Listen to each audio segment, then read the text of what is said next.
आज ये बात नहीं करते कि तथागत गौतम बुद्ध ने क्या किया था, महात्मा ज्योतिराव फुले जी ने क्या किया था, या हमारे संत गुरुओं ने या महामानव ठानेगर काशीनाथ साहब ने क्या किया था। आज हम उनके जीवन संघर्ष या उनके द्वारा किए गए कार्यों की चर्चा नहीं करते, ठीक है ना। क्योंकि हम पिछले 70 वर्षों से सिर्फ एक ही काम कर रहे थे और वह काम है कि हमारे संत गुरुओं ने क्या किया था या हमारे महापुरुषों ने क्या किया था। अगर हम 3 घंटे की मीटिंग रखते हैं तो पूरे 3 घंटे हमारे जितने भी लीडर्स लोग होते हैं वो सिर्फ यही बात करते हैं कि हमारे सतगुरुओं ने क्या किया, ठीक है, या हमारे विरोधियों ने क्या किया था। 2 बातें केवल होती हैं। हम इस धारा को बदलना चाहते हैं। बदलना चाहते हैं का मतलब अगर 4 घंटे कोई प्रोग्राम चल रहा है, कोई मीटिंग 4 घंटे चल रही है, तो 1 घंटा रिजर्व कर लो इस काम के लिए कि हमारे सतगुरु ने क्या किया, ठीक है ना। उसको याद करने के लिए, उसका स्मरण करने के लिए ये कर लीजिए और 3 घंटे चर्चा करो इस बात पर कि हमने क्या किया, हमने क्या किया, हमारी क्या जिम्मेवारी है। क्या सिर्फ हमारी यही जिम्मेवारी है कि जो हमारे संत गुरुओं ने कहा है वह हमको बता देना है बस, बाकी हमको कुछ नहीं करना। और हमको कुछ नहीं करना इसी का मतलब है कि आज लोकतंत्र देश होने के बाद, बाबा साहब डॉक्टर अम्बेडकर का सबसे दुनिया का सबसे बहुत अच्छा संविधान होने के बाद मुट्ठी भर लोग एक बहुत बड़े समाज का शोषण कर रहे हैं, समझ रहे हैं। इसीलिए क्योंकि हमने सिर्फ और सिर्फ अपने संत गुरुओं की बात बताई है या हमने अपने विरोधियों को कोसा है, उनको कोसा है, उनकी निंदा की, उनको गालियां दी है, उनको बुरा भला कहा है, लेकिन हमने ये तय नहीं किया कि मेरी ड्यूटी क्या है, मेरी ड्यूटी क्या। जैसा भी आदरणीय गोलिया साहब बता रहे थे कि 30 तारीख या 31 तारीख की रात को 75,000 मेरे अकाउंट में आए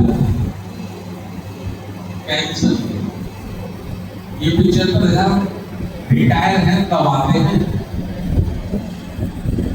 जब सर्विस पर रहेगा उनके तो इसके लगभग 2.5 लाख आते होंगे, है ना। दूसरा, जितने भी सरकारी नौकरियों में लोग हैं या रिटायर हैं उसमें कई ग्रेड होते हैं, 4-5 ग्रेड होते हैं। सबसे छोटा ग्रेड होता है 4th क्लास, चपरासी, है ना। मैं समझता हूं चपरासी अगर कोई रिटायर है तो कम से कम 20,000 रुपए उसके भी खाते में आते हैं ना, कम से कम। अब आप तुलना करिए, कंपैरिजन करिए कि आज आपके बेटे ने बीए किया है, बीएससी किया है, एमए किया है, एक डिप्लोमा किए हैं, उसके बाद उसे 20,000 की नौकरी नहीं मिल रही। 20,000 की नौकरी लेने के लिए किसी बनिया के ऑफिस में नाक रगड़ता हुआ नजर आता है ना। और हम रिटायर होने के बाद भी बिना कुछ काम धंधा किए कम से कम 20,000 रुपये महीने पाते, ठीक है। अभी आप सेंट्रल गवर्नमेंट और सारे देश की स्टेट गवर्नमेंट का अगर अनुमानित हिसाब लगाएंगे तो कम से कम 50 लाख से ज्यादा SC, ST, OBC के लोग सरकारी पदों पे 50 लाख से, ठीक है ना अनुमानित। कोई मेरे पास सरकारी रिकॉर्ड नहीं है, और ठीक इसके 10 गुना रिटायर्ड लोग हैं। 10 गुना रिटायर्ड लोग हैं। रिटायर्डों की संख्या ज्यादा होती है ना। चलिए आप 5 गुना ही मान लीजिए। अगर 5 गुना भी मानते हैं तो 2.5 करोड़ लोग कम से कम भारत में SC ST और OBC के, जिसमें बड़ी संख्या SC ST की है, OBC की बड़ी संख्या ज्यादा नहीं है, वो वहां तक कभी नहीं पहुंच पाए। 2 करोड़ लोग ऐसे हैं जो आज भी परम पूजनीय बाबा साहब डॉक्टर अम्बेडकर के कारण कम से कम 20,000 रुपये महीने की पेंशन पाते हैं और अधिकतम 1.5 लाख रुपए तक की पेंशन लोग पाते हैं ना। अगर इन लोगों ने ये सवाल स्वयं से पूछ लिया होता, स्वयं से पूछ लिया होता कि मेरी जिम्मेवारी क्या है, मेरी समाज के प्रति उत्तरदायित्व क्या है। ऐसा नहीं कि सारे के सारे लोगों ने नहीं किया है, ये कहना भी बेईमानी होगी, ये कहना भी बेईमानी होगी। 100 में से एक भी नहीं कह सकते हम। अनुमानित 2-3 हजार लोगों के बीच में से 2-3 लोग ऐसे होते हैं जो आज समाज के प्रति चिंतित हैं, अपनी आय में से वो समाज के लिए खर्च करते हैं, है ना। संख्या 100 में 1% 1% होती तो इसका मतलब 2 करोड़ लोग पेंशन ले रहे हैं तो 2 लाख लोग हो जाते हैं। और 2 लाख लोग अगर संत गुरुओं को समझकर, उनका मिशन समझकर वो इस पर काम करते तो मैं समझता हूँ आज भारत बाबा साहब डॉक्टर अम्बेडकर के बेटों के हाथों में होता, किसी दूसरों के हाथों में नहीं होता। ये बड़ा कड़वा बात है। जिन लोगों ने ये किया, जिन्होंने मेहनत की, जिन्होंने पैसा दिया, समय दिया, त्याग किया, उनकी मेहनत का ये रिजल्ट है कि आज हम अपने संत गुरुओं को समझ पाए हैं, या ऐसा मंच लगाकर 150-200 लोग इकट्ठा करके हम अपनी बात कह पा रहे हैं। इतना संसाधन हम लोग जरूर जुटा पाए। ईश्वर बाबा साहब डॉक्टर अम्बेडकर जी के बाद अगर किसी ने काम किया इस विषय पर, जो विषय की आपसे चर्चा कर रहा हूं, तो उस महामानव का नाम है माननीय कांशीराम। कांशीराम साहब ने इसमें काम किया। कांशीराम साहब ने इसमें काम, एक बात छुड़ी हुई तो 18 मार्च 1956 को जो बाबा साहब ने कहा कि मुझे मेरे समाज के बड़े लिखे लोगों ने धोखा दिया है। कांशीराम साहब ने ऐसा सोचा कि जिन पढ़े लिखे लोगों के लिए बाबा साहब का इशारा था, उनमें कांशीराम तेरा भी नाम शामिल है, तेरा भी नाम शामिल है। मैं भी उन पढ़े लिखे लोगों में हूं। जबकि उनकी जीवन का इतिहास समझे कांशीराम साहब के जीवन का। कांशीराम साहब ने कभी भी रिजर्वेशन का फायदा नहीं लिया।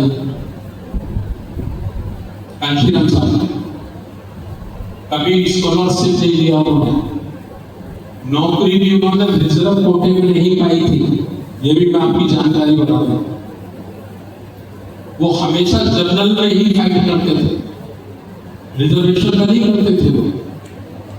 वो 3 बार सांसद रहे भारत में, एक बार भी जीवन में रिजर्व सीट से चुनाव नहीं लड़े, जनरल सीट से ही वो चुनाव लड़े। आपका 1992 में आपकी सटी हुई लोकसभा का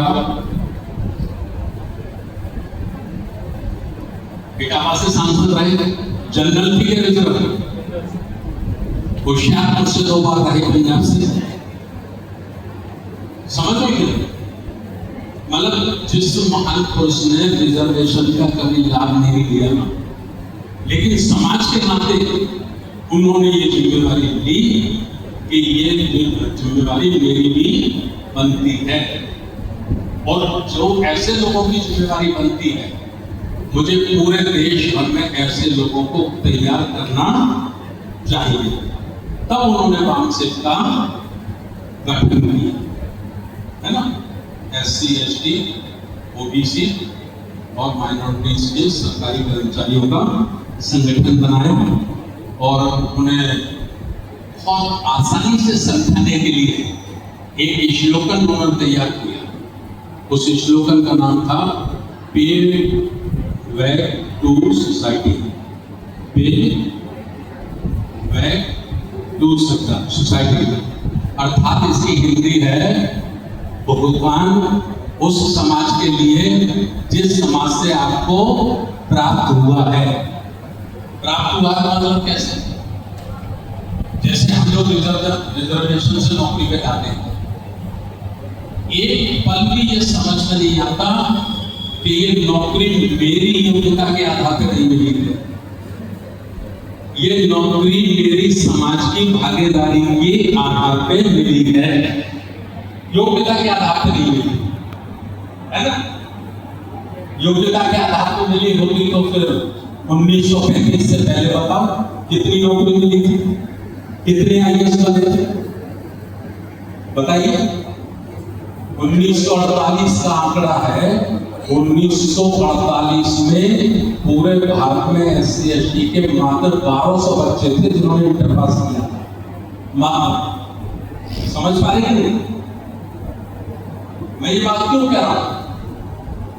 मैं ये बात इसलिए कह रहा हूं कि दूसरे की आलोचना करने से, दूसरे को गालियां देने से हमारी समस्या का समाधान नहीं होने वाला है। हमारी समस्या अर्थात बीमार हम है, हमारा अपना समाज बीमार है, हम बीमार हैं, तो हमें अपना ही इलाज करना पड़ेगा। डॉक्टर को गालियां देने से कोई फायदा होने वाला नहीं है, ठीक है ना। चलिए अब मैं काम की बात करता हूं। मेरा पहला सवाल है आप सब लोगों से, और पहला सवाल है कि आज आपका संघर्ष किससे है, लड़ाई किससे है? 21 जून 2026 में हम इस ग्वालियर में आज चर्चा कर रहे हैं। सोचो, दिल पे हाथ रखकर सोचो, आपकी लड़ाई क्या है और लड़ाई किससे है, ठीक है। लड़ाई क्या है? दो प्रश्न हमारे सामने, सत्ता का संघर्ष है या संस्कृति का संघर्ष? जो लोग संगति में नहीं रहते, जिनको जानकारी नहीं है, उनका आंसर होगा सत्ता का संघर्ष। जो संगति में नहीं रहते, जो ठीक से नहीं समझते परिस्थितियों को, उनका आंसर होगा, उनका जवाब होगा साहब सत्ता का संघर्ष। लेकिन मेरा मानना है सत्ता का संघर्ष नहीं है। आज 21 जून 2026 को भारत में बड़ा महायुद्ध चल रहा है, महायुद्ध, महाभारत कह लीजिए, और वो महाभारत चल रहा है संस्कृति का। संस्कृति, अब सवाल खड़ा होगा संस्कृति क्या है? तो हमारे देश में दो ही संस्कृति है।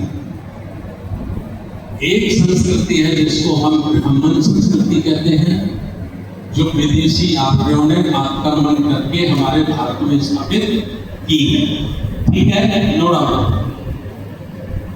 दूसरी संस्कृति है जिसको हम कहते हैं सवर्ण संस्कृति, जिसका निर्माण तथागत गौतम बुद्ध ने भारत में मानवता को लाने के लिए किया।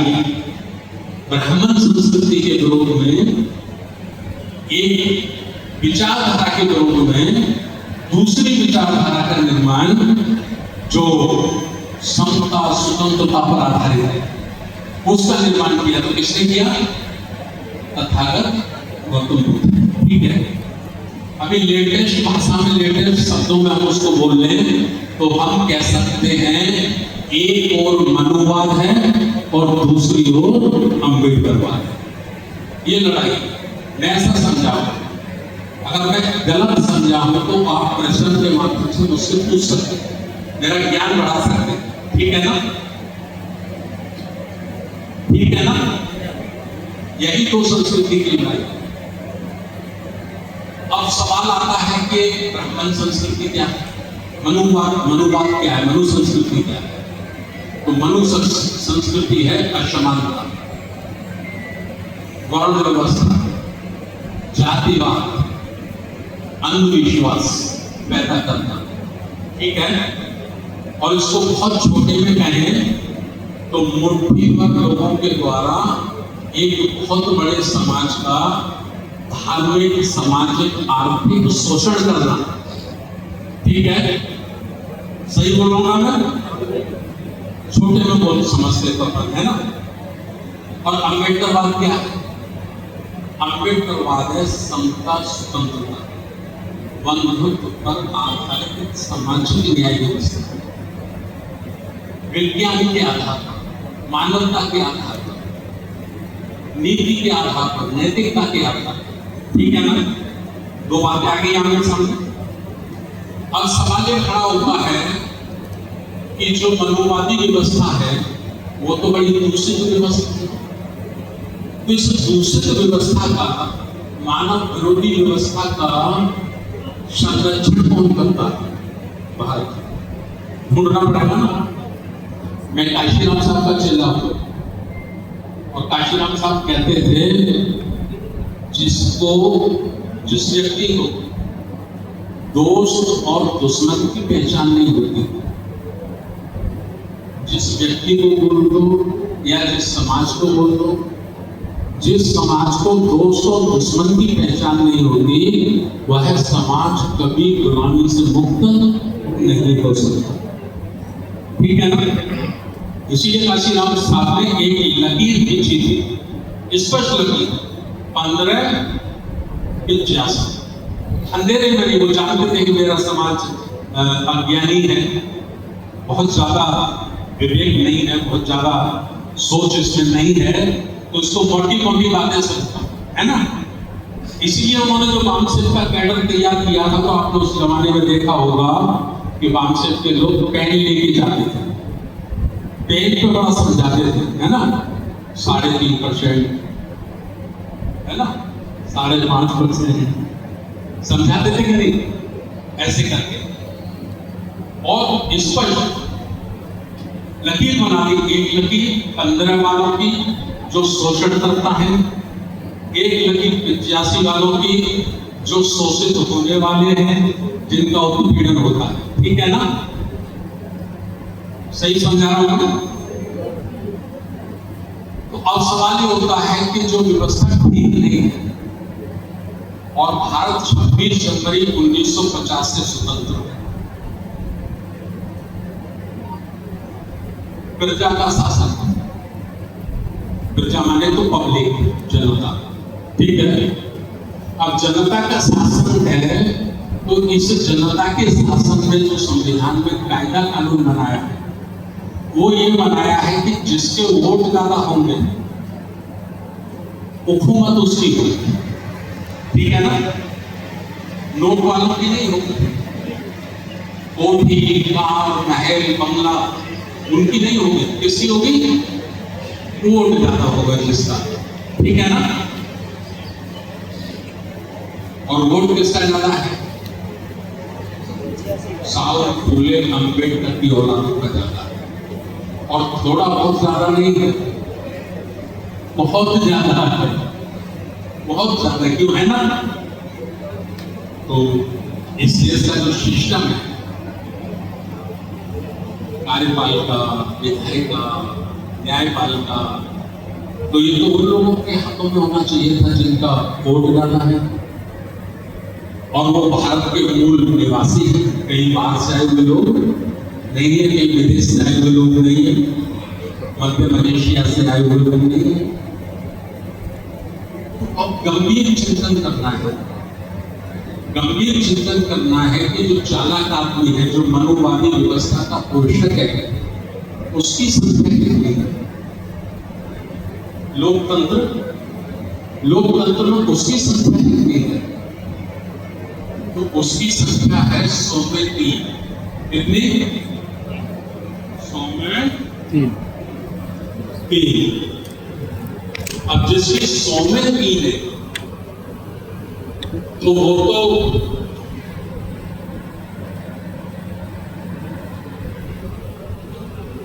बिना आपके आशीर्वाद के गांव का सरपंच बनने की स्थिति नहीं है।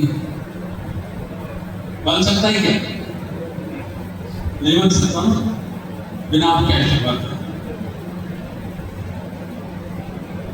लेकिन इसके पलट सच्चाई क्या है? इसके पलट सच्चाई है कि आप उसके आशीर्वाद की वजह सरपंच नहीं हो सकते। उल्टा, ठीक है ना? तो सवाल ये खड़ा होता है, ये ताकत उसने जनरेट कहां से की, पैदा कैसे की? लोकतंत्र, राजतंत्र में पैदा की वो समझ में आता था कि किसी अंग्रेड़ी नशेड़ी को राजा बना दिया, ठीक है, उसको मुकुट पहना दिया और उसका सहारा लेकर उसने शासन किया। शासन उसी ने किया। जिसको बना देते थे उनको तो गाना नाचना, शराब, अय्यासी, इसी से टाइम नहीं होता। इसी में उलझाए रखते थे उस आदमी को, उलझाए रखते थे ना। प्रशासन, शिक्षा, दीक्षा, उसमें 100% उसी का नियंत्रण होता था, है ना?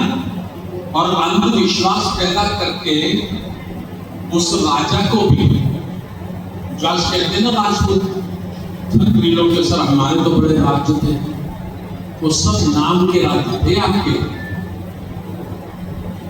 उस चालाक आदमी ने ईश्वर का डर इतना बड़ा दिखा रखा था कि कोई राजा को अगर स्वाभिमान पैदा हो जाए, उसके मन में ये जाग जाए कि मैं राजा हूं, तो उन्होंने इतना डरा दिया था कि अगर आपने अपने गुरु को नाराज कर दिया तो समझ लो आपका विनाश होना निश्चित है।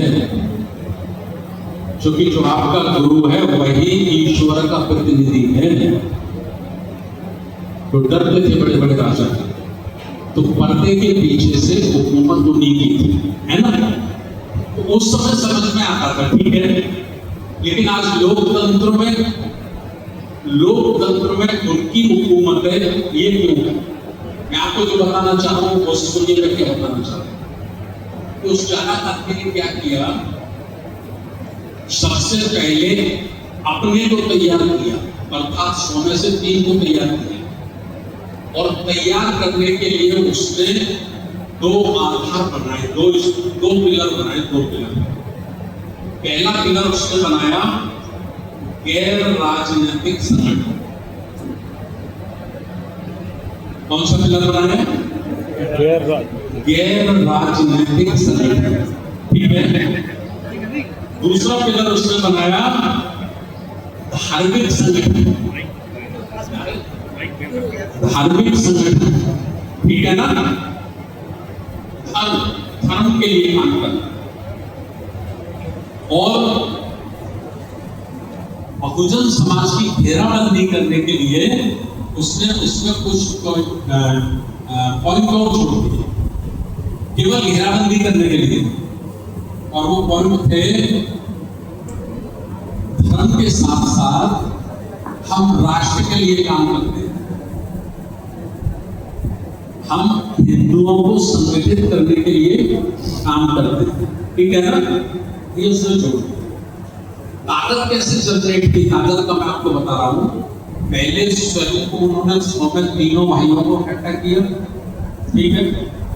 फिर उन्होंने इस देश के जिसके पास धन संपदा ज्यादा है, मीडिया जिसके पास है, प्रचार प्रसार का तंत्र जिसके पास है, जिसे मैं कह सकता हूं वैश्य वर्ग, है ना, या व्यापारी वर्ग कह सकते दूसरे शब्दों में, उनको अपने साथ जोड़ा। किस आधार पर जोड़ा? धर्म के आधार, है ना? अब वो 3 और 6 कितने हो गए? 9। अब उन्होंने सोचा 9 से भी काम चलने वाला नहीं है लोकतंत्र में। जब वोट से फैसला होना है वहां 9 की भी 100 में कोई वैल्यू नहीं है। तो फिर उन्होंने दूसरा हाथ रखा मार्शल को, क्षत्रियों पे, राजपूतों पे। उनको 6 उनको जोड़ा अपने साथ, तो कितने हो गए? 15 हो गए। फिर उन्होंने कभी 15 से भी हमारी बात करने वाली नहीं है। तो फिर उन्होंने SC, ST और OBC की घेराबंदी करने का प्लान बनाया कि भाई जब तक हम SC, ST की घेराबंदी और OB धर्म के आधार पर नहीं करेंगे तब तक हम इस देश के सिस्टम को अपने हाथ में नहीं ले सकते। ठीक है? और संविधान उनको पसंद नहीं है। शुरू से लेके उन्होंने संविधान का विरोध किया है, लेकिन उनके सामने कोई विकल्प नहीं है। विकल्प नहीं है तो उन्होंने सोचा कि भाई जिस लोकतंत्र को, जिस संविधान को हमें नहीं मानना है, लेकिन उस पावर तक पहुंचने के लिए, उस शक्ति तक पहुंचने के लिए हमें संविधान को ही मान के चलना पड़ेगा। क्योंकि दूसरा वो कोई सीढ़ी या दूसरा कोई रास्ता नहीं है। संविधान को मानकर, संविधान के अधिकारों को हासिल करके फिर संविधान को हमें टेस्टनेस करना, कितनी बड़ी बात है। ठीक है? तो उसके लिए SC, ST, OBC की घेराबंदी कैसे हो? तो उसकी घेराबंदी करने के लिए फिर उन्होंने हजारों की संख्या में कथावाचक तैयार किए, कथाएं बांचने वाली लड़कियां तैयार की। ठीक है? और उसमें उन्होंने, पुरोहित ने अपना दिमाग लगाया, व्यापारी ने अपना धन लगाया। ठीक है? पुरोहित ने क्या लगाया? दिमाग, डायरेक्टर हो गया वो, और अडानी अंबानी जैसे लोगों का पैसा, प्रोड्यूसर। ठीक है ना? और आज की दशा में आपको बता रहा हूं, मंगल हो, शनिवार हो, मतलब वर्ष में 200 दिन आपको भारत के प्रत्येक चौराहे पे फ्री में आपको खाना मिलना, फ्री में। सब्जी, पूरी, आलू, हलवा मिल रहा है कि नहीं मिल रहा? ये क्या है? घेराबंदी। इसको हम लोग कहते हैं घेराबंदी। तो उसने घेराबंदी की, और वो केवल ये घेराबंदी नहीं की, SC, ST, OBC में मजबूत स्टील के पक्के चर्चे भी पैदा किए, जबरदस्त चर्चे। मतलब पतीला टूट सकता है आपके हथौड़े से, चमचा टूटना बड़ा मुश्किल है। इतने जबरदस्त चमचे पैदा किए। मान्यवर काशीराम साहब की किताब चमचा एज को हम पढ़ेंगे तो साहब ने तो उसको डिटेल में भी बताया। छोटा चमची, छोटी चमची, फिर बड़ी चमची, फिर बड़ी चमची, फिर बड़ा चमचा, है ना? मैं ये सब बातें इसलिए कह रहा हूं कि ये सब संभव कैसे है? एक आदमी नहीं कर सकता, 10-20 लोग भी नहीं कर सकते, 1000 लोग भी नहीं कर सकते। तो ये संभव कैसे? ये संभव हुआ संगठन के माध्यम से। किसके माध्यम से? संगठन के माध्यम से। और हम जो कमजोर पड़ेंगे, हमारा जो कमजोर पड़ने का कारण है, वह कारण है कि संगठन निर्माण करने की हमारे अंदर सोच ही नहीं है। बहुजन समाज का गैर राजनीतिक संगठन खड़ा हो भारत में, ऐसी हमारे अंदर सोच ही नहीं है। हम मोर्चा निकालते हैं, रैली निकालते हैं, हजारों लोगों की रैली निकालते हैं, हम सभाएं करते हैं, हम उत्सव मनाते हैं, 14 अप्रैल बाबा साहब डॉक्टर अम्बेडकर जी की जयंती का उत्सव भारत में दुनिया का सबसे बड़ा उत्सव है। 10 करोड़ लोग सड़कों पे होते हैं 14 अप्रैल को। 10 करोड़ लोग। कितने लोग? 10 करोड़। 10 करोड़ लोग। गांव, शहर, मोहल्ला, कॉलोनी, कोई नहीं बचता। यहाँ बाबा साहब की मूर्ति है। यदि मूर्ति नहीं है तो भी पंडाल लगा के, तस्वीर लगा के भी फूल माला चढ़ाई जाती है, झांकियां निकाली जाती है। अच्छा, मैं तो आगरा का रहने वाला हूँ। आगरा तो इस्लाम में नंबर 1 है पूरे देश में। हम लोग 150 से 200 से ज्यादा तो झांकी निकालते हैं पूरी रात। और फिर 15 अप्रैल, 16 अप्रैल, 17 अप्रैल को बहुत बड़ा मंच बनाते। 20-25 लाख रुपए तो मंच में खर्च होते थे, जिसको भीख नगरी के नाम पे बोलते के नहीं। 10 करोड़ लोग बाबा साहब के नाम पर 14 अप्रैल को सड़कों पे निकलते हैं ना। घर में तो करोड़ों लोग मनाते हैं, लेकिन 1 लाख लोग, 10 करोड़ में से 1 लाख लोग पार्लियामेंट का घेराव नहीं कर सकते लोकतंत्र बचाने के लिए, संविधान बचाने के लिए। 1 लाख लोग विधानसभा नहीं घेर सकते। क्यों नहीं घेर सकते साहब? क्योंकि संगठन नहीं है। कागज के संगठन है, कागज में तो 10-20 हजार संगठन है, लेकिन वास्तविक जमीन पे एक भी संगठन नहीं है। हम राष्ट्रीय बौद्ध महासभा के माध्यम से कहते हैं कि संगठन में ही शक्ति है, संगठन में ही शक्ति है। आज वो चालाक व्यक्ति जिसकी संख्या मात्र 100 में 3 है, अगर उसने भारत की सारी संवैधानिक शक्तियों को अपने नियंत्रण में ले लिया है तो भाषण से नहीं लिया। भाषण या ताली बजाकर या मोर्चा निकालकर या जुलूस निकालकर या रैली करके नहीं लिया है। कैसे लिया है? संगठन की शक्ति से उसने हासिल किया। और हमें लोकतंत्र की रक्षा करनी है, हमें संविधान की रक्षा करनी है, तो हमें भी संगठन की शक्ति का निर्माण करना पड़ेगा। हम बताते हैं एक व्यक्ति पहलवान हो सकता है, एक व्यक्ति पर्सनल व्यक्तिगत तारा सिंह जैसा पहलवान हो सकता है एक व्यक्ति, ठीक है। एक व्यक्ति बहुत बड़ा विद्वान भी हो सकता है, एक व्यक्ति बहुत बड़ा धनवान भी हो सकता है, पहलवान भी हो सकता है,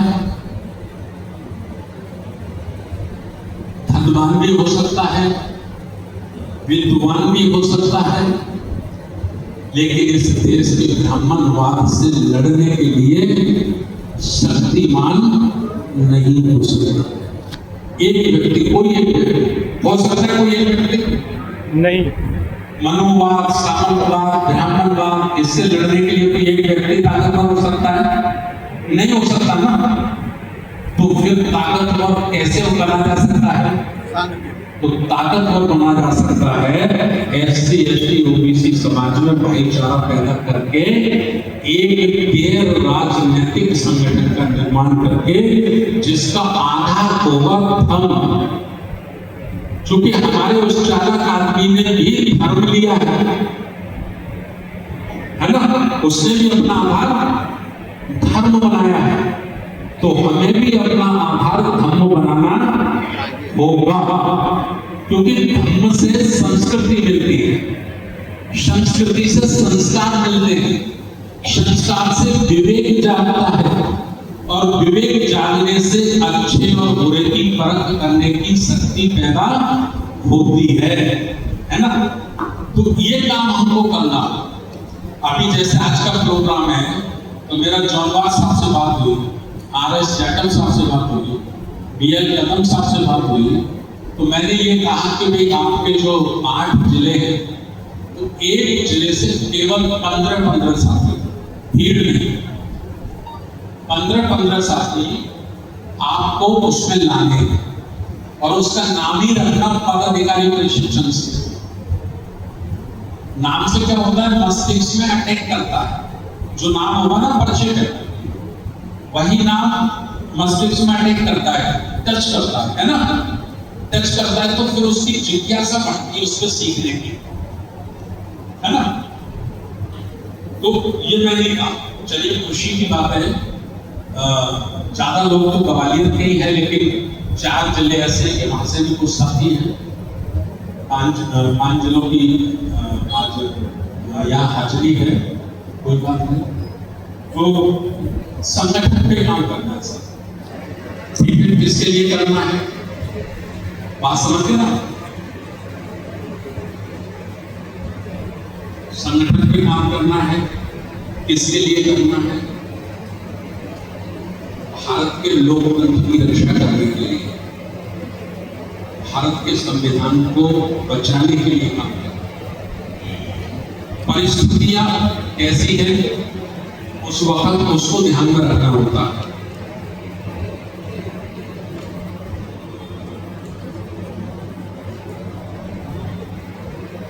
सफलता का सूत्र लिखने को लिखना चाहते हैं तो आप, सफलता का सूत्र क्या है?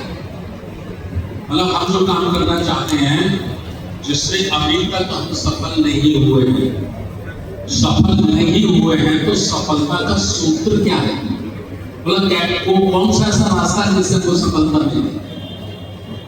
तो सफलता का सूत्र लिखिए आप लोग।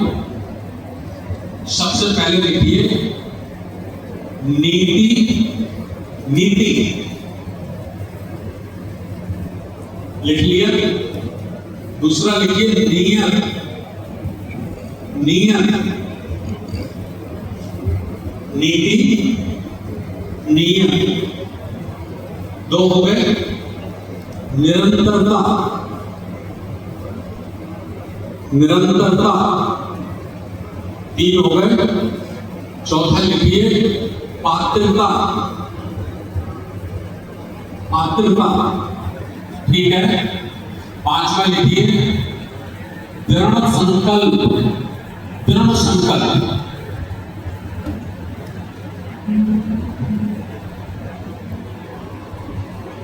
अब इसका अर्थ समझिए, अर्थ क्या है? यदि आपकी नीति और नियत सही है, लीडिंग करने वाले लोगों की, जो लीडिंग करते हैं, जो नेतृत्व करने वाले लोग हैं, जैसे राष्ट्रीय बौद्ध महासभा पे 1 नंबर पे मैं करता हूँ, फिर हमारे राष्ट्रीय लेवल पे बादल सिंह गौर जी हैं, डीपी बोलिया साहब हैं, BS गौर जी हैं राष्ट्रीय लेवल, ठीक है ना। प्रदेश पे SL गौर साहब हैं, RS रवि साहब हैं, संभाग में RS जाटव साहब हैं, जॉन लाल साहब हैं, BL कदम है ना। ऐसे आप लोग जो नेतृत्व करता है, जो लीडर होता है, उसके लिए ये सूत्र है। ये समाज के लिए नहीं है, आम लोगों के लिए नहीं है।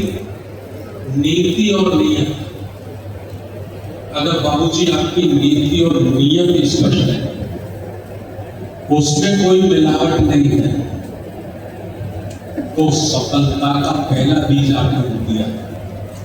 सफल होने का पहला बीज आपने क्या कर दिया है, बो दिया है, ठीक है। नीति, नीति माने योजना, कहां से चलना है और कहां तक चलना है, ठीक है ना। कहां से चलना है और कहां तक चलना है, उस चलने के पीछे नियत, नियत, नियत का मतलब समझिए, आपके मन में कोई मिलावट ना हो। मिलावट कैसे? मैं एक उदाहरण से समझा रहा हूं, आलोचना मत समझिए। हम राष्ट्रीय बौद्ध महासभा के माध्यम से हमने संकल्प लिया है कि हम कभी भी अपने लोगों की आलोचना नहीं करेंगे। लेकिन एग्जाम्पल आप कैसे समझेंगे कि नियत क्या है? एक नाम बता रहा हूं मैं आपको, मैं उनकी आलोचना नहीं कर रहा हूं, मैं माफी चाहता हूं पहले, ठीक है। लेकिन एक नाम बता रहा हूं मैं उदाहरण के लिए। कई लोग ऐसे हजारों लोग हैं, लेकिन एक नाम मैं कोट कर रहा हूं केवल। उदित राज जी का नाम सुना है ना? सबसे पहले उन्होंने यही काम शुरू किया था जो हम कर रहे हैं, है ना? और अगर ठीक से मुझे, मैं सही बोल रहा हूं, मैं कभी शामिल नहीं हुआ उनके प्रोग्रामों में, लोग कहते हैं 2-2 लाख 2.5 लाख लोगों की भीड़ उन्होंने दिल्ली में रामलीला ग्राउंड में इकट्ठा किया है बुद्ध के नाम पर, धर्म के नाम पर, है ना? किया ना? मैं नहीं गया, मैंने सुना। लोगों को लगा कि भाई नीति भी ठीक है और नीति भी ठीक है ना? लेकिन आज जो है व्यक्ति 5,000 इकट्ठे नहीं कर सकते। आज 5,000 लोग भी इकट्ठा करने की शक्ति उनके अंदर नहीं। वजह की जो वो बुद्ध की बात कर रहे थे, समाज की बात कर रहे थे, परिसंघ की बात कर रहे थे, आरक्षण की बात कर रहे थे, सामाजिक भागीदारी की बात कर रहे थे, उस सबको उन्होंने एक लोकसभा की टिकट में खत्म कर दिया। एमपी बनने की चाहत ने सबको मिट्टी में मिला दिया। गलत बोल रहा हूँ तो सब गलत बोल रहा हूँ? सही है। एक नाम और बता रहा हूँ मैं आपको, मैंने उनके दर्शन नहीं किए कभी। उत्तर भारत में लोग उनको दूसरा अम्बेडकर कहते थे। उत्तर भारत में उनको लोग दूसरा अम्बेडकर कहते थे और लाखों की भीड़ उनका भाषण सुनने के लिए आती थी। बहुत जबरदस्त भाषण होता था उनका। उनका नाम था बीपी मुर्रा। जो आरएस यादव था, गलत बोल रहा हूं? आगरा के पुराने में बड़े बड़े बताते थे कि बीपी मुर्रा को सुनने के लोग छतों पर चढ़ जाते थे, चौराहे के चौराहे, रोड के रोड बंद हो जाते थे, है ना? वो उत्तर भारत का दूसरा बाबा साहब कहते थे लोग। सर जब उनकी मृत्यु हुई थी ना, जब उनका निधन हो गया था, हजारों टेलीफोन किए गए उनके घर से लोगों को बुलाने के लिए। अंतिम यात्रा में, अंतिम शव यात्रा में जो लोग गए थे वो बता रहे थे साथ 150-200 लोग भी नहीं थे। कितने लोग नहीं थे? 150-200 लोग भी नहीं थे। मैं एक अपनी बात को मजबूत करने के लिए मैं कुछ उदाहरण दे रहा था। क्यों नहीं दे सकता? जिस व्यक्ति की आवाज पर लाखों की भीड़ होती थी, जिनका भाषण होता था कि इंदिरा गांधी की कलाइयों की झनकती चूड़ियां बीपी मुर्रा का कुछ नहीं उड़ा सकती। क्यों साहब ऐसा भाषण बता देते लोग? लेकिन उनकी अंतिम यात्रा में 200 लोग थे। इसका मतलब नीति तो ठीक थी, लेकिन नियत ठीक नहीं थी। तो गलत है ना सर? इसलिए हमने एक कार्यकर्ता चुनी। आप पदाधिकारी हैं तो इस सूत्र का आपको बोध होना, इस सूत्र का आपको ध्यान होना बहुत जरूरी है। नीति और नियत। एक बार मान्यवर काशीराम साहब से पत्रकारों ने सवाल किए, कहा कि इतने बड़े बड़े लोग बिक गए बाबा साहब की बात करने वाले, काशीराम नहीं बिकेगा, इस बात की क्या जिम्मेवारी है ना? काशीराम साहब ने क्या जवाब दिया? काशीराम साहब ने जवाब दिया, काशीराम भी बिक सकता है, काशीराम भी बिक सकता है। पर कांशीराम ना बिकने वाला समाज बनाना चाहता है। जब ना बिकने वाला समाज बन जाएगा तो एक काशीराम बिकेगा तो 100 काशीराम तैयार हो जाएंगे। ये मान्यवर साहब का जवाब समझने के लिए मैं जो बार बार कहता हूं सिस्टम मजबूत करना है, सिस्टम मजबूत करना है, सिस्टम मजबूत करना है, मेरे साथी उस पर ध्यान नहीं देते जा रहे, थोड़ा बहुत ध्यान। सिस्टम का मैं आपको अभी का वर्तमान के एक उदाहरण बता रहा हूं। उदाहरण सिस्टम कहते किसको है?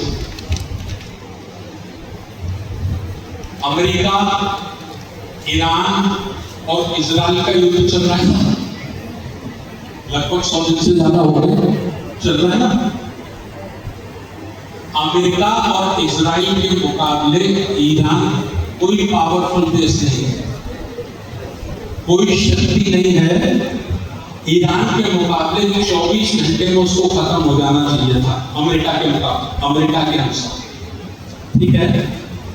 अमेरिका ने ये प्लानिंग की कि हम ईरान की लीडरशिप को अगर खत्म कर देंगे, खामेनी के नेतृत्व को हम मार देंगे, तो हम ईरान को 24 घंटे में जीत लेंगे, ठीक है ना।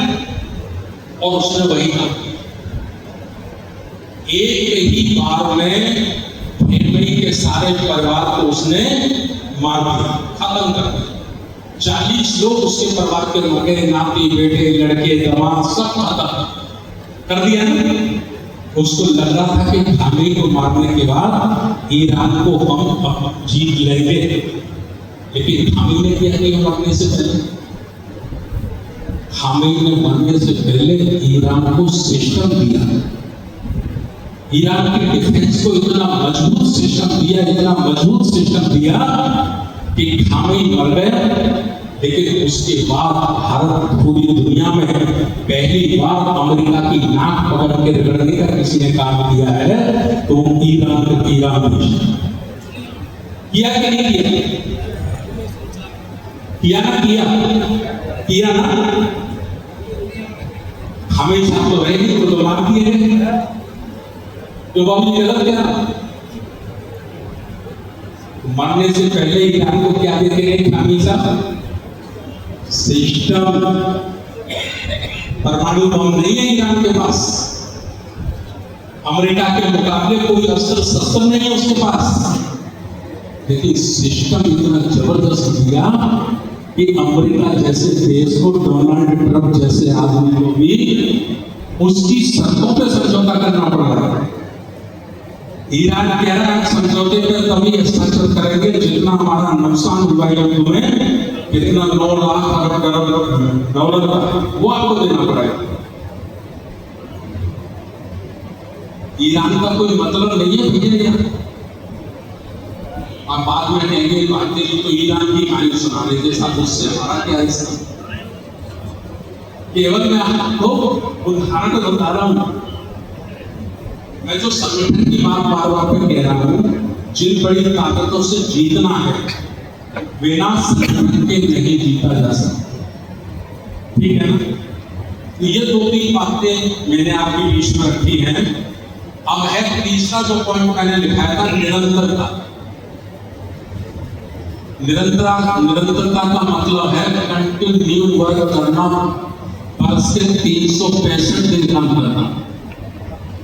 आप अम्बेडकर जयंती मनाकर, बुद्ध जयंती मनाकर, कबीर और संत रविदास की जयंती मनाकर, या 2-4 जुलूस रैली निकालकर यदि आप इस देश में मनुवाद से, सामंतवाद से जीतना चाहते हैं, तो आप बहुत बड़ी गलती में हैं, आप बहुत बड़े धोखे में हैं।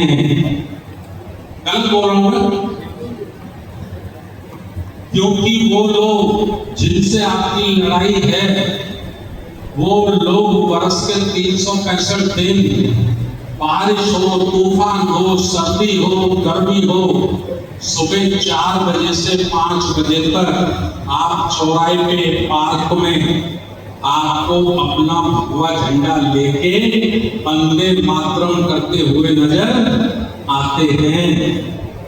तो जो लोग 365 दिन काम करते हैं, जिनके पास सिस्टम का सारा शक्तियां हैं, जिनके पास 100% मीडिया है, जिनके पास भारत का 90% संपदा है, ऐसे लोगों से आप वर्ष में 15-20 दिन काम करके जीत सकते हो क्या? नहीं जीत सकते ना। निरंतरता 24 घंटे में कम से कम 1 घंटा हमें समाज के लिए निकालना है। कम से कम 1 घंटा। 23 घंटे अपने ऊपर लगा दो, 1 घंटा समाज के लिए लगा दो, है ना। रोज नहीं लगा पा रहे तो एक सप्ताह में कितने दिन होते हैं? 7। तो एक घंटा निकाला तो सप्ताह में कितने घंटे हो गए? 7 घंटे। 7 घंटे का मतलब 1 दिन कम से कम सप्ताह में आप हर बार का काम ना करके उस दिन को समाज के बीच में लगा दो। सोए हुए समाज को जलाने में लगा दो। समझ पा रहे हैं क्या कह रहा हूं? चौथा मैंने बोला था पात्रता।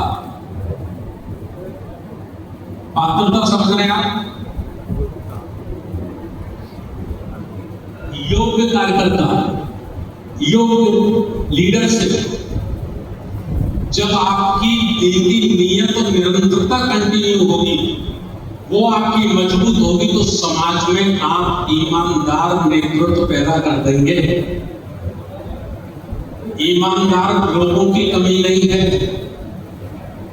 लेकिन बेईमान लोग उन तक पहुंचने नहीं देते।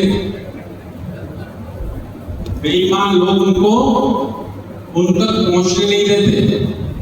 मैं समझाता हूं, जब हमारे लोग कहते साहब बहुत मेहनत कर रहे हैं, बहुत मेहनत कर रहे हैं, सफलता नहीं मिल रही है, सफलता नहीं मिल रही है, तो मैं उनको समझाता हूं कि इस तरह से 5 लय हैं। 5 लय हैं समाज में। 1 2 3 4 5 इस तरह से लय, 5 लय। पहली परत पे जब आप जाएंगे, पहली परत पे जो लोग आपको मिलेंगे, 100 के 100 लोग कलाकार मिलेंगे। क्या लाए हो साहब? क्या दोगे साहब? क्या फायदा होगा साहब? समझ रहे कि नहीं? लेकिन आपको पहली परत तक जाना तो होगा ही। अब आपको अपने विवेक का इस्तेमाल करना है। Technically work. आप ये जानते हैं कि ये मेरे काम के नहीं है। आप जानते हैं, आपका विवेक अगर काम करता है तो आप जानते हैं कि ये बंदा मेरे काम का नहीं है। लेकिन यही पहली सीढ़ी है। जब तक मैं इसको क्रॉस नहीं करूंगा तब तक मैं दूसरी परत तक नहीं पहुंच सकता। तो आपको उसको टैक्टफुली हैंडल करके दूसरी परत तक पहुंचना है। और दूसरी परत पे जब आप 100 लोगों के बीच में रहोगे, दूसरी परत के जब 100 लोग होंगे और उनके साथ आप एक्सरसाइज करेंगे, मंथन करेंगे, तो आपको 100 में 10 आपके मतलब की मिल जाएगी। मतलब 100 में 10 लोग ईमानदार मिल जाएंगे। मैं 90 को बेईमान नहीं कह रहा, लेकिन कम से कम 10 आपको ईमानदार मिल जाएंगे। ठीक है ना? फिर वो 10 ईमानदारों का आप इस्तेमाल करेंगे, उनके साथ आप वर्क करेंगे, लेकिन ऊपर वालों को भी आप नाराज नहीं करेंगे। नहीं तो वो पावर में है भी। आपको चोर, बेईमान, लुटेरा, नशेड़ी, बंगेड़ी कहके इतना बदनाम कर देंगे कि आपको फिर अगली परत क्रॉस नहीं करने देंगे। वो उनको भी टैक्टफुली हैंडल करेंगे। बाबूजी आप बहुत अच्छे हैं, और बाबूजी आपका तो बड़ा संघर्ष है, और बाबूजी हमने आपका अम्बेडकर जयंती पर भाषण सुना था, कितना गजब का भाषण था बाबूजी, है ना? इसको कहते हैं विवेक से काम लेना, बुद्धि से काम लेना। ठीक?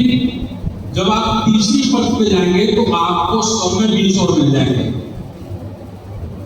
10 पहले मिल गए, 20 तक मिल गए। ठीक है? तीसरी पे जब आप जाएंगे, चौथी पे आप जाएंगे, तो आपको 30-40 और मिल जाएंगे। यानी 5वीं परत तक जाते जाते आपका रेशियो 80-90% हो जाएगा। जब 80% 90% आपको समाज के ईमानदार अच्छे लोग मिल जाए, तो फिर आपके मोमेंट को कोई नहीं रोक सकता। फिर आपकी विचारधारा को कोई नहीं रोक सकता। ये बात आपको दिमाग में पैदा करनी है। हमें ईमानदार लीडरशिप लानी है, इसलिए मैंने कहा नीति, नियत, निरंतरता और पात्रता। पात्र लोग मिल जाएंगे आपको, अच्छे लोग मिल जाएंगे।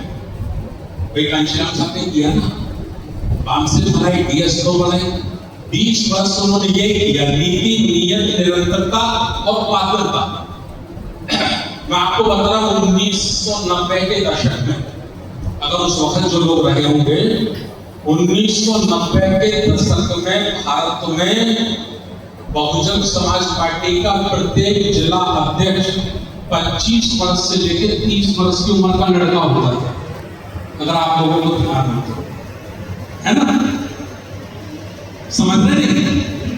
कई एग्जाम्पल को ये बात ज्यादा बनता हो, आपको बात करूं, ऐसा नहीं कहा जा सकता, लेकिन बड़ी संख्या में बहुमत में 25 से लेकर 30 वर्ष की उम्र के लड़के थे, है ना?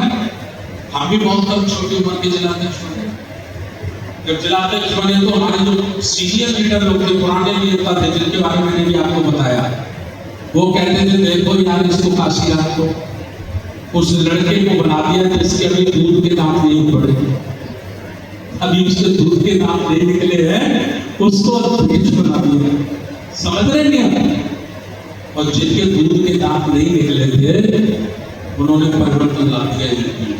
एक बार में 4 बार जिस समाज की पीढ़ी के धुआं से लोग नफरत करते हैं, जिस जाति की पीढ़ी के धुआं से लोग नफरत करते हैं, उस जाति की एक बहन को एक बार में 4 बार भारत के सबसे बड़े राज्य का मुख्यमंत्री बनाने का काम किन्होंने किया? जिनके दूध के दांत नहीं उखड़े थे। क्या मैं ये रिजल्ट बता रहा हूँ सारे के सारे, ये आपको इसलिए मैं ये बातें बता रहा हूँ कि आपको भी अपने आरपीएम को मजबूत करने के लिए, उसे सफल करने के लिए काम करना है, ठीक है ना? और क्या करना है?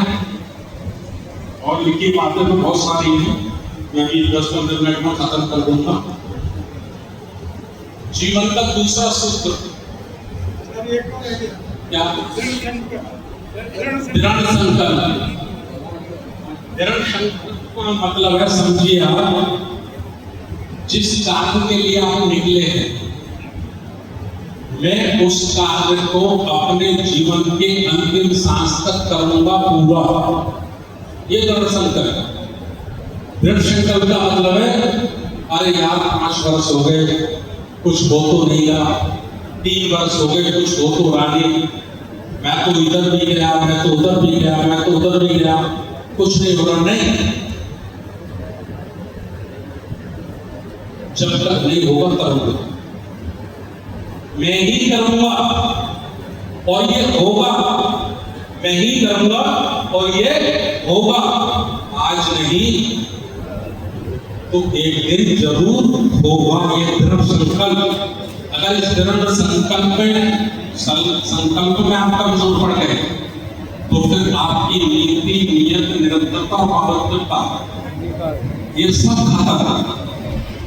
खत्म हो जाएगा, क्योंकि संकल्प टूट जाएगा, मनोबल टूट जाएगा। संकल्प का मतलब सोचो, मनोबल टूट जाएगा, है ना? मैं बता रहा हूँ इसको। हमने फिरोजाबाद में एक बार कार्यक्रम रखा से 10 साल पहले। एक बाबूजी है वहाँ, बहुत वकील है, केपी सिंह साहब का नाम सुने होगा, बुद्ध धर्म में काम करते हैं। तो ऐसे ही था, जैसे बड़ा हॉल था, कैडर कैंप चला 5-7 घंटे। लास्ट में जब हम चाय पी रहे थे वो, तो मुझसे बोले धर्म प्रकाश मैं कुछ सिखाऊं आपको। मैंने कहा बाबूजी सिखाओ। बोले देखो बेटा, हमने 40 वर्ष लगा, हमारी 2 बेटी 35-35 साल की है, बहुत पढ़ा लिखा लेकिन उनकी शादी भी नहीं कर पा रहा। ये समझो मैं तो बर्बाद हो गया। और पढ़ी लिखी लड़की है, जहाँ लड़के देखता हूँ तो 4 व्हीलर मांगते हैं, कोई 20 लाख की शादी मांगता है, कोई 25 लाख की शादी मांगता है। तो हम तो जीवन भर तक इसी काम में लगे रहे और बर्बाद हो गए सब। मेरी सलाह यह है कि जहाँ पे आप थे बहन जी मायावती जी के पास, वहीं चले जाओ। ये समाज कभी सुधरने वाला नहीं है, समाज नहीं सुधरेगा और आप अपने को बर्बाद कर लोगे खाना। मैं हंसता रहा, उनकी बात सुनता रहा और चाय की तरह। जब उनकी बात खत्म हो गई तब मैंने कहा बाबूजी आप गलत कह रहे हो कि आपको कुछ हासिल नहीं हुआ। मुझे मालूम है आपको क्या हासिल हुआ। तो बोले क्या हासिल हुआ है बताओ। एमएलसी जी हाउस बताइए। मैंने कहा मैं तो राजनीतिक पार्टी में काम करता था और आज अगर मैं बुद्ध धर्म का कैडर ले रहा हूं तो ये अकल मुझमें कहां से आई, ये सोच कहां से पैदा हुई है बताओ कि मुझे नहीं मालूम। मैंने कहा आप जैसे लोगों ने जो 40 वर्ष बर्बाद किए हैं ना, उसी का प्रभाव है मेरे मस्तिष्क से, उसी का बीज पड़ा है बाबूजी। ये बीज आपको नहीं मालूम। बोले हाथ जोड़ के मैं तो धन्य हो गया आपकी मुझसे बात सुन। समझ रहे ना। अच्छा वो कैसे फेल हो गए? वो इसीलिए फेल हो गए कि उनका दृढ़ संकल्प जो था वो मामूली टेक में आ गया, हल गया हो। तो दृढ़ संकल्प का मतलब ये है कि हम जिस काम के लिए निकले हैं वो एक दिन में नहीं होगा, लेकिन एक दिन जरूर होगा। जरूर एक दिन में नहीं होगा और एक दिन जरूर होगा। और मैं ही करूंगा, मैं ही करूंगा और मैं ही करके दिखाऊंगा कि ये काम जरूर होगा। समझ रहे? साधु साधु साधु। संकल्प का मतलब ये है। इसका एक सूत्र और है, वो सूत्र है अनुशासन। अनुशासन किसी भी मूवमेंट का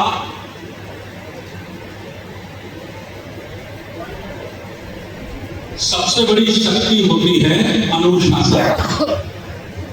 अब अनुशासन को कैसे समझेंगे आप कि अनुशासन होता क्या है? जॉन वाटसन कह बजे तक था इसका प्रोग्राम हमारा, क्या क्या दिया था अपने साथियों को? नहीं सुबह का टाइम क्या दिया था?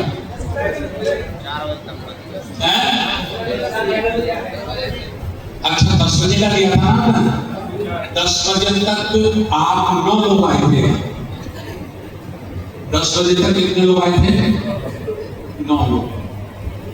नाम बता। मैं तो 1 बजे आया, मैं नाम बता सकता। आर एस कैप्टन साहब आए, जॉन वाट साहब आए, पीएल कदम साहब आए, गंगाधर साथी साहब आए, और कौन आए थे?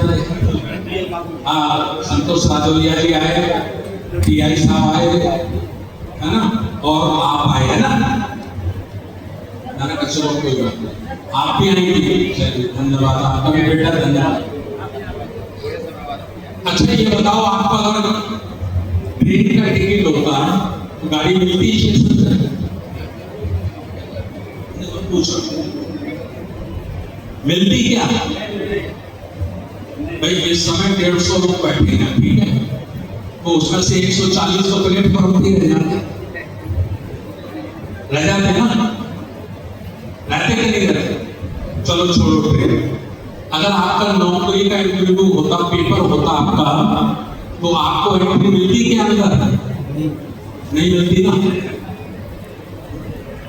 अच्छा चलो आप पुलिस की ड्यूटी में होते, पुलिस में होते आप, और आपकी ड्यूटी आपका कप्तान लगाता सुबह 5 बजे के राज्यपाल साहब निकलेंगे, आपको फला चौराहे पे आपकी ड्यूटी है, और आप 5 बजे से पहले 1 घंटे पहले अपनी आमद नहीं कराते, अपने सीनियर ऑफिसर को आप अपनी हाजिरी नहीं लगाते, तो सस्पेंड होते कि नहीं होते?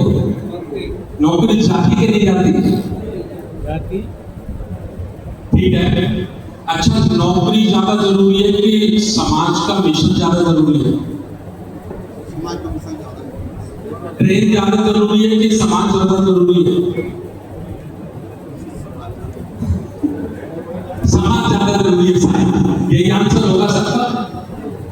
तो समाज के काम में आप 1 घंटे, 1.5 घंटे, 2 घंटे बड़े आराम से आएंगे, ऐसे सोच करके कोई मेला तमाशा देखने जा रहे हैं, फिर आप कहेंगे कि हम तो उखाड़ देंगे इनको, फेंक देंगे इनको, घसीट देंगे इनको, तो संभव है क्या? संभव है क्या? नहीं संभव है ना। इसको कहते हैं नैतिक जिम्मेवारी को ना समझ पाना। कहते हैं भाई जीवन नैतिक होना चाहिए। जीवन कैसा होना चाहिए?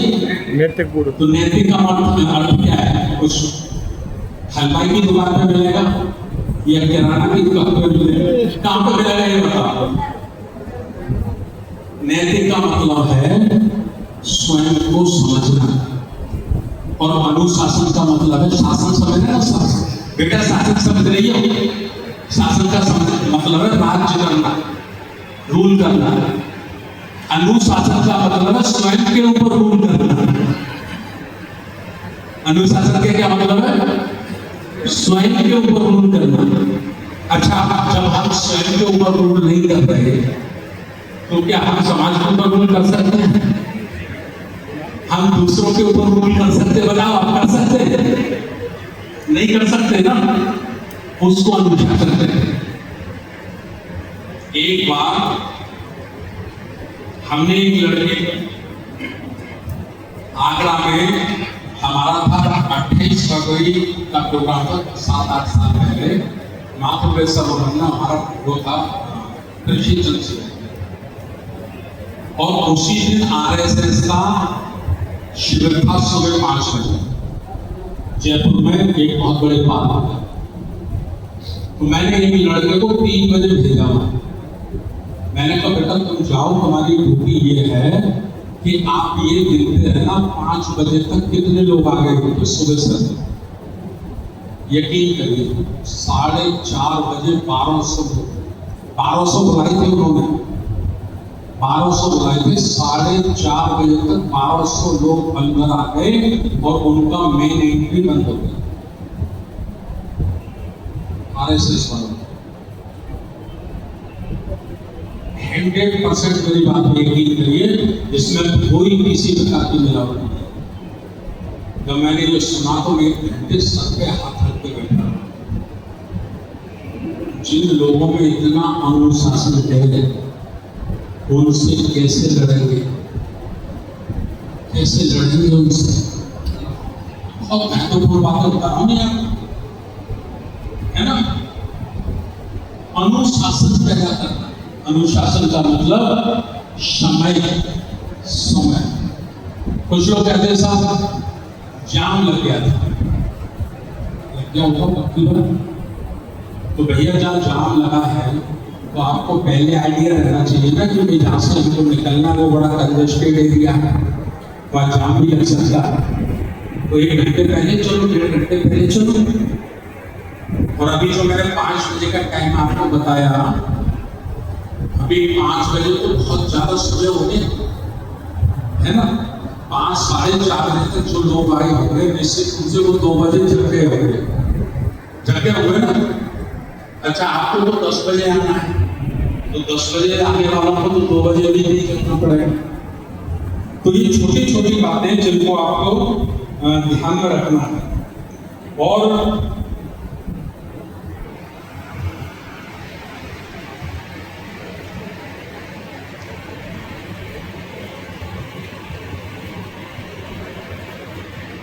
संगठन निर्माण की बात लिखी है आप आगे। संगठन निर्माण करना है आपको।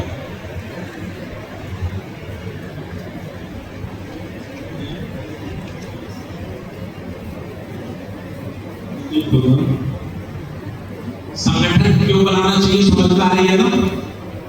संगठन की जरूरत क्या है समझ पा रही है ना। तो कैसे बनाना है? आपको जिले में 5 पद अधिकारी बनाने हैं, जो हमारे एक साथी ने आपको पहले बताया था।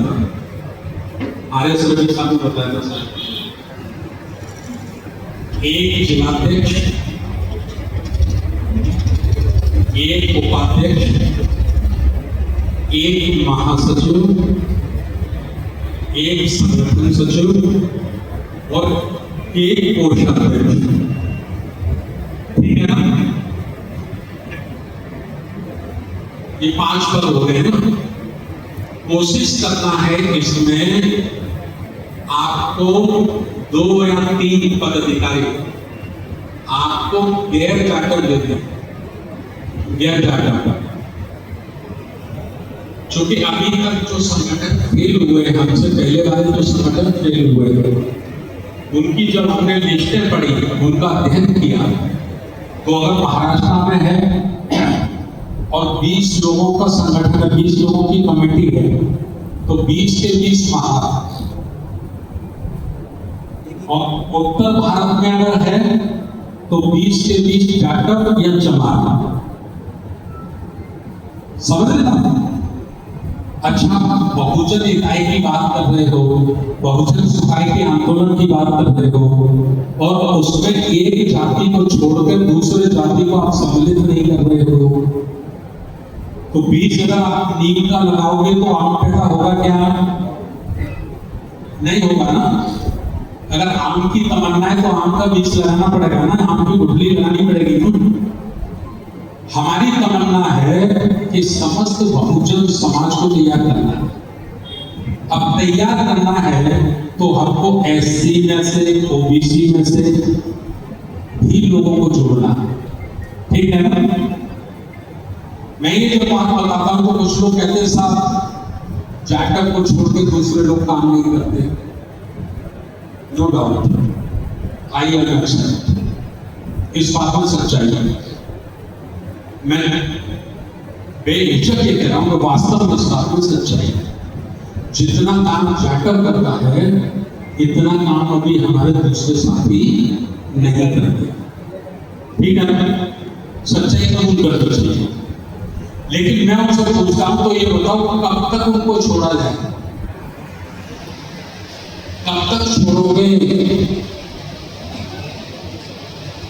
अगर उनको तैयार नहीं करोगे, उनको अपने संगति में नहीं जोड़ोगे, उन्हें सिस्टम का भाग नहीं बनाओगे, तो फिर तो वो कभी हमसे जुड़ेंगे ही, और कभी जब हमसे जुड़ेंगे नहीं तो हम इस देश के सामंतवाद से, मनवाद से मुकाबला नहीं कर सकते। तो चलो फिर मैं उनको समझाता हूं कि आपने ट्रेन को देखा है कभी? तो कहते हैं साथ देखा है। यानी कितने डब्बे होते हैं? कोई कहता है 15, कोई 20, मैंने कहा 25 डब्बे होते हैं, 20 से 25 डब्बे होते हैं, ठीक है ना? और ट्रेन में 25 डब्बे होते हैं, लेकिन एक इंजन भी होता है। अच्छा, डिब्बे इंजन को खींचते हैं कि इंजन डिब्बे को खींचता है? इंजन खींचता है ना।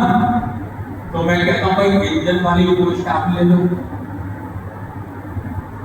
जाटव पर आप इंजन जैसा पावर आपने जनरेट हो गया है, आपके अंदर समझ पैदा हो गई है, आप मनुवाद को, ब्राह्मणवाद को समझ रहे हैं। अभी दूसरे साथी उतनी बड़ी संख्या में नहीं समझे, तो आप इंजन बन जाओ। गलत बात है, बताओ।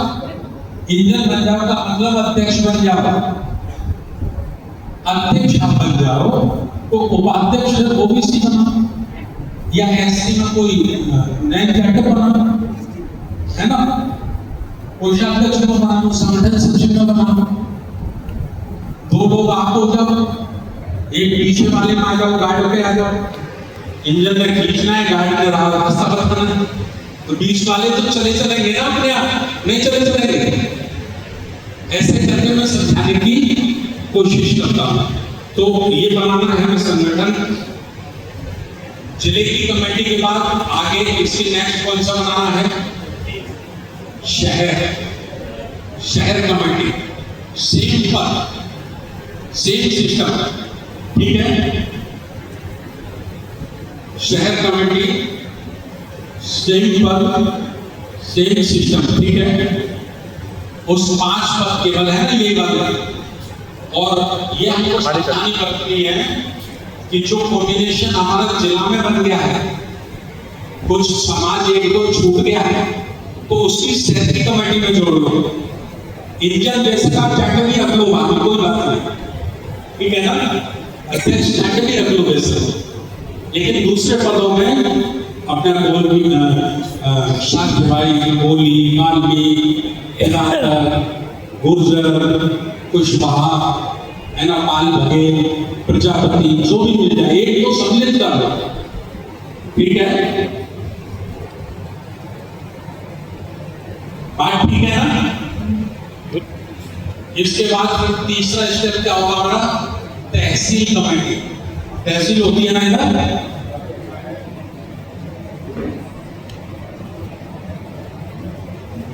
तीसरा स्टेप तहसील कमेटी, ठीक है। चौथा स्टेप ब्लॉक होता है, ब्लॉक प्रमुख बनते हैं नहीं इधर, तहसील अलग होती है, तहसील को होती है तो एसडीएम बैठता है, जनपद बनता है। आपको आज इधर ऐसा ना, मैं यूपी की भाषा में बोल रहा हूँ, इधर बात होता हूँ, जनपद होगा, नाम कुछ और भी हो सकता है, जिसमें वीडियो अधिकारी होता है और ब्लॉक प्रमुख पब्लिक की तरफ से होता है, जनपद अध्यक्ष होता है, विकास खंड अधिकारी, ठीक है। पांचवा स्टेप जो हमारा लास्ट स्टेप है वो है ग्राम पंचायत, जहां से सरपंच होता है या वार्ड में पार्षद होता है या सभासद होता है, ठीक है ना। ये 5 स्टेप जो मैंने आपको बताए हैं, इन पे फोकस आपको करना है, ठीक है ना, संगठन निर्माण करने के लिए। बात समझ गए ना आप लोग? होगा कैसे? अब जैसे हमारे बाबूलाल बहुत जी हो गए, अपने भाई के बड़े सीनियर है, कितने इनको हम निवेदन करेंगे, RS जाटव साहब को निवेदन करेंगे, मेडिकल में कोई प्रोग्राम लगाओ, मेडिकल में प्रोग्राम लगाओ, वहाँ प्रोग्राम हो जाएगा, या फिर किसी दूसरे हॉल में हम प्रेस करेंगे, ऊपर पर प्रेशर आएगा तो आपका प्रोग्राम लगेगा, ठीक है। उसमें आप सब लोग आएंगे, आप सुनेंगे, हम सुनाएंगे, हम सुना के चले जाएंगे, आप सुन के चले जाएंगे, फिर वर्ष में, साल में, 2 साल में फिर हम ऊपर से कहेंगे भाई बहुत दिन हो गए, चलो फिर प्रोग्राम लगा। अगर यही सिलसिला रहेगा तो मूवमेंट बढ़ेगा क्या, आंदोलन बढ़ेगा क्या? नहीं बढ़ेगा। बसपा कैसे बनी? बसपा नहीं बता रहा हूँ इस समय, मैं गैर राजनीतिक हूँ, पार्टी का कैंडिडेट, पार्टी का प्रचार तो नहीं करता, लेकिन वोट में अभी बसपा को देता हूँ, ठीक है। बसपा जो हम लोगों ने बनाई, कैसे बनाई, हमारे पास हीरो बुक होती थी और हम जिलाध्यक्ष होते थे, तो ये समझो 3 महीने तक का प्रोग्राम हम लगा के रखते थे। 3 महीने के 12 रविवार हो गए, ठीक है। तो 12 रविवारों का भी प्रोग्राम हम लगाते थे, बामसेट के साथियों के साथ बैठ के, बामसेट के साथी लोग प्लानिंग बनाते थे, क्योंकि वो भी रहते थे ना साथ। तो अपनी हीरो बुक पे हम खर्च करते थे, अपनी हीरो बुक पे ठेला रखते थे, ठेला में जो प्लास्टिक का बोर्ड आता है ना, काला वाला आता था पहले, वो लपेट के रखते थे, चौक रखते थे, एक कील रखते थे, एक हथौड़ी रखते थे, ठीक है।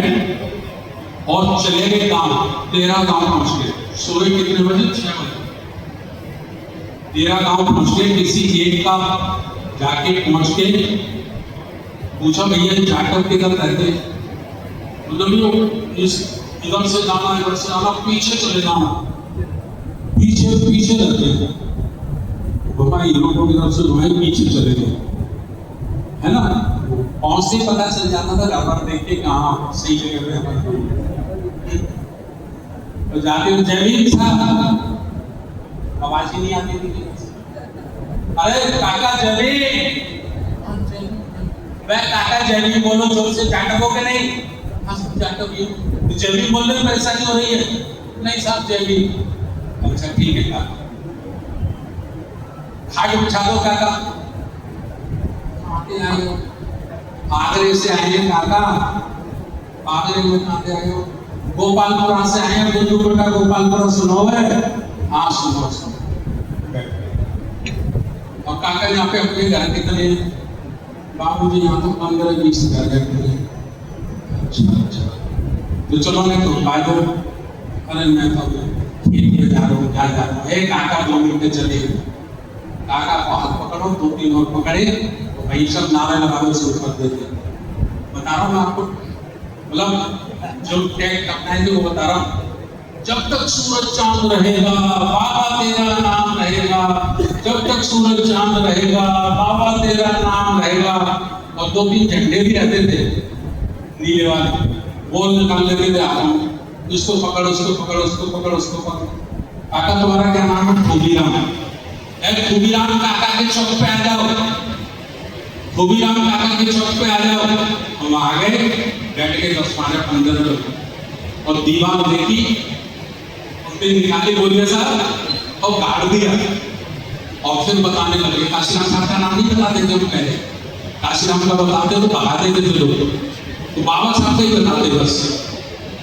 ये लास्ट में बताते। ये सब काम को करने के लिए एक आदमी काशीराम पंजाब के IAS अफसर तो बड़े अफसर थे, सरकारी नौकरी छोड़ दी, उनने कसम खा ली मैं बाबा साहब का मिशन पूरा करूंगा, मैं शादी नहीं करूंगा, मैं संपत्ति नहीं बनाऊंगा, मैं घर लौट के नहीं जाऊंगा। पूरा भाषण देते ही 1.5 घंटे, है ना। और वो सब कैसे होते थे, जैसे गोभी होती है ना, गोभी जिसको धूप लग जाए, मतलब सारा इतना ऑक्सीजन दे रहे हैं तभी दोबारा फूल ही नहीं रहा। बड़ी कड़वी सच्चाई बता रहा हूं आपको। लेकिन हम चेहरे पढ़ते थे, चेहरे कौन सा ऐसा आदमी है या ऐसा कौन सा लड़का जो आंख से आंख मिला के हमारी एक बात सुनना है ध्यान से, उसी पर नजर टिक जाती है, ये काम आ सकता है। ये नहीं डरा, इसने आंखों में आंख मिला के बात सुनी। डायरी रखते थे, अभी भी रखते, रजिस्टर चला था ना, आप सब अपने नाम पते लिखे होंगे। डायरी लिखते थे, सबके नाम लिख लिए, टेलीफोन नंबर होता नहीं था उस जमाने में। हो गया काम, खत्म हो गया? खत्म नहीं हुआ। उनसे पूछते आगे ये गाना कौन सा है? मुझे तो बाबूजी सपनापुर है। अच्छा तो सपनापुर में किसी को जानते हो? हाँ साहब जानते हैं, वो है एक भूरेलाल है। चौधरी कौन? भूरेलाल, मतलब चौधरी का नाम भूरेलाल। पंडित जी की करामात थी ना, नाम दिए होते थे राशि समझ गए। तो कोई उनमें से साथ चला तो उसको ले गए, नहीं तो फिर चले गए जाके भैया अरे चौधरी ये खूबीराम को और भूरेलाल को कौन सा साहब आते हैं याद रहते हैं, वहां चले जाओ। कोई काम बाकी किया था ना वो कर दिया। ऐसा काम करते रहते थे दिन भर सब, समझ गए। ऐसे करके धीरे धीरे धीरे धीरे करके, इतना मैं नहीं करता था, मेरे जैसे लाखों लोग पूरे देश में ये काम करते थे। ये तो मैं अपनी कहानी सुना रहा हूँ। और ये जो पुराने साथी होंगे, ये काम आपके मध्य प्रदेश में भी चलता था, मध्य प्रदेश में भी ये काम चलता था। अरे मैं तो बहुत 2003 के बाद आया, पुरानी बात बता रहा हूँ। मेरी तो पहली बार ड्यूटी 2003 में लगी थी, है ना, आज से 23 वर्ष पहले। बात समझ रहे हैं ना। ये बातें मैं क्यों बता रहा हूँ? ये बातें इसलिए बता रहा हूँ कि अब फिर आपको यही काम करना है। नमो बुद्धाय जय भीम, नमो बुद्धाय जय भीम। कहाँ से आए हैं? लश्कर से आए हैं, ग्वालियर से आए हैं। काय के लिए आए? कुछ नहीं, 10 लोग इकट्ठे जाओ, जय बाबा बोला, है ना। बाबा साहब की तस्वीर ले आओ, बुद्ध की हो तो बुद्ध की ले आओ, फूले की ले आओ, साहब की ले आओ, है ना। सबको बिठा लो और जब हाथ जोड़ो, ये देखो हम खुद वंदना करेंगे, है ना। नमो तस्से भगवतो अरहतो, मतलब मैं कर नहीं रहा, ऐसे शुरू कर देनी है, करके फिर उनको समझाना है कि भैया हमको बौद्ध में भारत बनाना है, हमको अंधविश्वास बढ़ाना है, बच्चों को पढ़ाना लिखाना है, हमें सही मायने में माता पिता की सेवा करनी है। समझ रहे हैं? राष्ट्रीय बहुमत सभा बाद में बतानी है, पहले राउंड में नहीं बतानी। 1 राउंड, 2 राउंड, 3 राउंड, जब उनका मस्तिष्क पक जाए, उनको लगे कि आप अच्छा काम कर रहे हैं, तब उनको कहना है कि भैया ऐसा है, पूरे देश में संगठन बनाना है, तभी सब संगठित होंगे, जब ये काम आगे बढ़ेगा। समझ रहे ना? तो इस तरह से आप लोगों को कमेटियां बनानी है। 2-3 बातें आपको और ध्यान रखनी है, बता के मैं अपनी बातों को खत्म कर रहा हूं। लिख लीजिए, लिख लो। पदाधिकारी के कर्तव्य, इस शीर्षक के पदाधिकारी के कर्तव्य।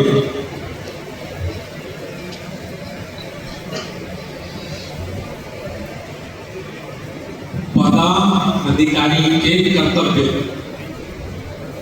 ये आम सदस्य के नहीं, जो पदाधिकारी है उसका, ठीक है ना? क्या कर्तव्य है? सबसे पहले उसके पास समय होना चाहिए। यदि आप पद ग्रहण कर रहे हैं तो आपके पास समय का होना बहुत जरूरी है। पद के अकॉर्डिंग, जैसे राष्ट्रीय लेवल का ले रहे हैं तो कम से कम आप पर 1 महीने में 15 दिन होने चाहिए। फुल टाइम हो तो बहुत अच्छा, 24 घंटे भी अगर आप फ्री हैं, जैसे बीएसओ 24 घंटे फ्री हैं, अपने डीपी बोलिया सब फ्री हैं, आरएस सभी सब फ्री हैं, मास्टर साहब आधा टाइम निकालते, आधा सरकार की सेवा करते हैं, ऐसे लोग सब फुल टाइम हमारे साथ लगे। समझ रहे हैं? तो राष्ट्रीय लेवल पे है या राज्य लेवल पे है, प्रदेश लेवल पे है, तो कम से कम फुल टाइम, और फुल टाइम में तो 50% समय होना ही चाहिए। आप जिले में हैं तो कम से कम 1 घंटा, 2 घंटे हो जाए तो और अच्छा, ठीक है ना? ये समय का होगा। दूसरा है इसमें समझदारी। समझना माने जिसको आपको अपने साथ जोड़ना है उसकी बात ध्यानपूर्वक सुनो, सामने वाला क्या कह रहा है, जितना कह रहा है ध्यान से सुनो। अभी हम लोग क्या करते हैं, जब जाते हैं किसी को तैयार करने के लिए तो उसकी नहीं सुनते, अपनी सुनाते हैं। अपनी सुनाते हैं तो उसके मन में जो गुब्बारा है वो फूटता नहीं, और वो फूटता नहीं तो वो आपकी बात को ध्यान से सुनता नहीं। तो सबसे पहले आप उसके जो दिल में गुब्बारा है ना उसको निकलने दो बाहर। गाली भी दे रहा तो सुना, भैया सही कह रहा, अरे नेता बड़े बेईमान है साहब, नेता पूरा देश मिल के आगे साथ, भैया बिल्कुल सही है, सत्यानाश तो देते नहीं करोगे। मतलब आपको पहले उसके साथ रहना है। जब आप उसके साथ रहेंगे तब वो आपके साथ दोस्ती कर लेगा, है ना? वो राइटे के रोंगे ये फैसला नहीं करना आपको, पहले तो उसके साथ आपको रहना है ना? ये गुण है। जब उसकी बात खत्म हो जाए, वाकई सही हो तो भैया आपने बहुत सही कही थी, और बाकी गलत हो तो कहना नहीं कि आपने गलत कही थी, नहीं तो फिर वो कहोगे चलो भागो ऐसे, बड़ी सलाह देने वाले आ गए, समझ रहे? फिर अपनी बात शुरू कर देंगे, धीरे धीरे उसके साथ अच्छे संबंध स्थापित करेंगे, है ना? ये गुण अपना है, समझदारी। तीसरा है धैर्य। अगर वो आपको माँ बहन की गाली भी दे दे तो आपको गुस्सा नहीं आना चाहिए, है ना? जैसा कि अपने वो साथी जी ने कविता में सुनाया था ना, धैर्य न होना, क्योंकि काम तो उन्हीं के बीच में करना है। उन्हें अपना दुश्मन बना लेंगे तो क्या पाकिस्तान से लाएंगे लोग? कहां से लाएंगे बताओ? धैर्य का होना। आगे है पद का मतलब होता है परेड। क्या होता है? परेड भागो, या दूसरे शब्दों में मैं कहूं तो पागलपन। मतलब पागलपन मान के चलो। लोग कहेंगे आपको अरे ऐसे ही थोड़ी है, कुछ ना कुछ मिलता होगा। खंड का स्वार्थी बहुत बड़े आदमी, हमने देखा था उनका कॉलेज है, उनका जाने कितनी धमाल संपत्ति है। ऐसे थोड़ी है, कोई सीढ़ी वाले थोड़ी है तो आ गए फोकट में। कुछ ना कुछ तो, कुछ ना कुछ तो, कुछ ना कुछ तो करोगे साहब। आपको कैसे लगेगा साले को पकड़ के तोड़ दो, हैं? साला पैसे किराए जेब से लगाता हूँ, कमाता हूँ, ये मेरा कुछ मिलता होगा नहीं, बात बिगड़ जाएगी। बात बिगड़ जाएगी, है ना। इसको कहते हैं धैर्यवान मनुष्य, सहनशीलता का होना, ठीक है। और पांचवा है टीम बना के काम करना। टीम मतलब आप अकेले अकेले जाओगे तो आपका कोई प्रभाव नहीं पड़ेगा। आप जब जाओ तो कम से कम एक को साथ ले जाओ, चाहे वो मट्टी के मटुल्ले हो, ले जाओ। चाहे समोसा जलेबी का नाश्ता जेब से कराना पड़े उनको, लेकिन लेके जाओ। जब आप 2, 3, 4 लोग जाएंगे ना तो ऑटोमेटिकली साइकोलॉजिक उसको मतलब मेंटली प्रेशर उसका आएगा, उसकी सोच आपके प्रति अच्छी बनेगी। बस भैया खत्म करा थोड़ा सा 5 मिनट, है ना, अच्छी सोच बनेगी। मैं ये टिप्स समझा रहा हूं आपको, है ना। तो ये टीम भावना, टीम बनाकर। छठवा है मीडिया प्रबंधन। मीडिया माने आपको बहुत बड़े टीवी और अखबारों में चलाने मिलेंगे, है ना, लेकिन उनको आप छोड़िए और अखबारों में न्यूज बनाइए। जैसे 4 जुलाई से 8 जुलाई तक केंद्रीय कार्यालय गौतम बुद्ध में कॉलेज में आपका 5 दिन का शिविर है, धम्म शिविर सबका। तो आप अपने अपने जिलों में जाओ, एक बैठक करो, 10 लोग बैठा लो और न्यूज बनाओ, है ना, प्रकाशनाथ अंडरलाइन। 4 जुलाई से 8 जुलाई तक 5 दिवसीय धर्म प्रशिक्षण शिविर आगरा में, अंडरलाइन, ठीक है। फिर लिखो जिला दतिया, ठीक है। फिर नाम लिखो डॉक्टर आसाराम बौद्ध की सूचना अनुसार आज दिनांक इतने को फलाने की बैठक हुई। बैठक में 5 दिवसीय धम्म सेवक संघ के प्रशिक्षण शिविर में भाग लेने का निर्णय लिया गया। बैठक में सर्वसम्मति से ये निर्णय लिया गया, निम्न प्रकार उपस्थित रहे। 5 नाम, 6 नाम, 7 नाम दे दो, ठीक है। और उसको तो छोटे छोटे अखबार, बड़े छोटे सर में दो, छापे ये उसकी समस्या है, ना छापे ये उसकी समस्या है। हमारी समस्या है हमें अपनी न्यूज वहां तक पहुंचाना, समझ रहे। और एक छोटा जैसे ये बैनर है, ऐसा बैनर आपको बनाओ परमानेंट, छोटा वाला।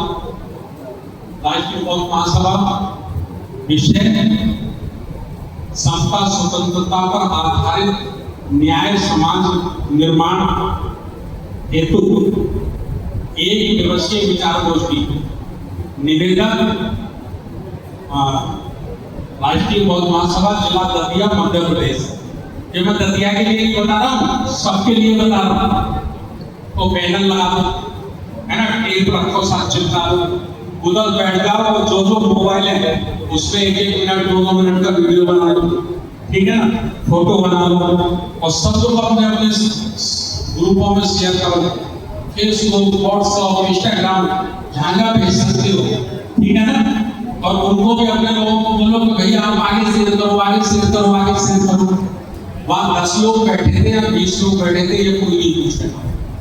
ये पूछेगा कि हाँ भाई दतिया जिले में राष्ट्रीय बौद्ध महासभा की मीटिंग हुई है, समझ रहे हैं। तो मीडिया प्रबंधन इस प्रकार से इसको, और मैनेजमेंट जबरदस्त मैनेजमेंट। जैसे आज प्रोग्राम है, अब आयोजक लोगों ने 100 पैकेट बनवा लिया आप लोगों के लिए। अब आए आप 150 लोग, तो 100 पैकेटों का नुकसान हो गया। अब ये सब डबल क्यों दे रहे हैं मालूम? इसीलिए दे रहे हैं पैसे लगे, चलो तो मैनेजमेंट माने डिस्टर्ब ना होता है, माने गड़बड़ ना होता है। मैनेजमेंट गड़बड़ होता है कि दतिया वालों ने कह दिया साहब हमारे 15 लोग आएंगे, मरेना वालों ने कह दिया 15 लोग आएंगे, भिंड वालों ने कह दिया 25 लोग आएंगे। तो आयोजकों ने तो वो एस्टीमेट दिया और भाई कोई भूखा रह गया तो बदनामी होगी, उस हिसाब से बनवा लिए। अब आपने कहा 15 के हिसाब 3 आए, 3 आए, 12 साल धोखा दे रहे, तो वो आपको धोखा नहीं दे रहे, वो अपने आप को भी धोखा नहीं दे रहे, वो बहुत बड़े पवित्र मिशन को धोखा दे रहे। तो मैनेजमेंट इतना जबरदस्त रखो कि 15 का मतलब 15 का मतलब 15 है ना। घेराबंदी पहले से ही करो, पहले से घेराबंदी करोगे, किससे चलोगे, बस से चलोगे, ट्रेन से चलोगे, 4 व्हीलर से चलोगे, स्कूटर से चलोगे, मोटरसाइकिल से चलोगे, कैसे चलोगे, फला बाबूजी का घर पड़ता है, वही सारे लोग इकट्ठे हो जाओ, सब लोग साथ ही चलेंगे, है ना। अब जैसे आपने सोचा कि चलो मैं चल रहा, मेरी बात हो ही गई है, बाकी लोग तो आ ही जाएंगे, है ना। तो अभी इतनी चेतना समाज में पैदा नहीं हुई है, इतनी अकल समाज में पैदा नहीं हुई है कि वो बिना घेराबंदी के आ जाए। तो उनकी घेराबंदी आपको करनी ही पड़ेगी, ठीक है ना।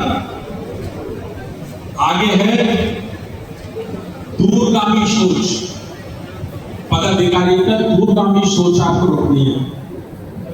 मतलब आज से 1 वर्ष बाद, 2 वर्ष बाद, 3 वर्ष बाद, 5 वर्ष बाद क्या हो सकता है, कैसा वातावरण निर्मित हो सकता है, उस वातावरण में हम कैसे कामयाब होंगे, है ना। जैसे जब बारिश का समय आएगा और 365 दिन काम करना है, तो बारिश का समय आएगा तो इसका मतलब ये घर तो बैठेंगे नहीं, हम काम करना है। तो उसका ध्यान रखो, दूरगामी सोच, उसके हिसाब से मैनेजमेंट करो। तो इस प्रकार की कुछ जरूरतें और सामाजिक विस्तार, ये लास्ट पॉइंट बता के मैं खत्म कर रहा हूं। सामाजिक विस्तार माने टारगेट रखो दिमाग में कि मुझे बाल बहल समाज को भी जोड़ना है। अभी कोई नहीं दिमाग में आ रहा, तो अपने लोगों के साथ बैठो, जब भी बैठो, भाई हमें कमेटी बनानी है, उसमें हमें 2 बाल बहल समाज के लोगों की जरूरत है। कहाँ मिलेंगे, कहाँ पे उनका गाँव है, कहाँ रहते हैं, किसी की जान पहचान तो चलो भाई उनसे बात करेंगे। कुशवा समाज के एरिया तो कुशवा समाज, गुर्जर समाज का तो गुर्जर समाज, अपने रावत समाज का तो रावत समाज। दूरगामी सोच, यानी हमको कुनबा बढ़ाना है। क्या बढ़ाना है? कुनबा, अलग जन से बहुजन बनना है। हम एक जाति में रहेंगे तो अल्पजन रहेंगे, सीमित रहेंगे, और हम अनेक जातियों को अपने साथ जोड़ लेंगे तो हम क्या हो जाएंगे? बहुजन हो जाएंगे। बात समझ रहे हैं? तो इस किस्म का हम लोगों को काम करना है। बहुत बहुत धन्यवाद। अगर इसके बाद किसी को कोई मेरी बात